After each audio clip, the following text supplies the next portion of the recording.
এই দেখুন আমাদের সি ভিউ রিসর্ট,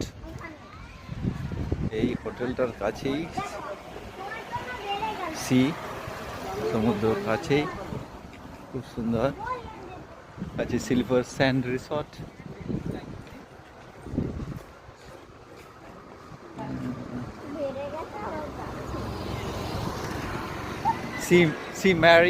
সি ম্যারিড এটাও তো করেছিলে।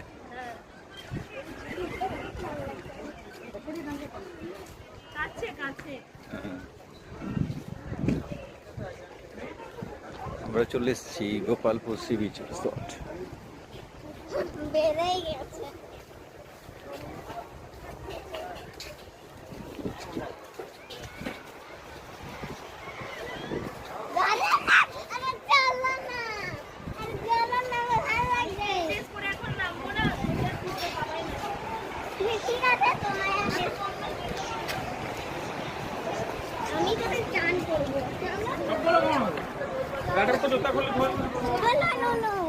দাদা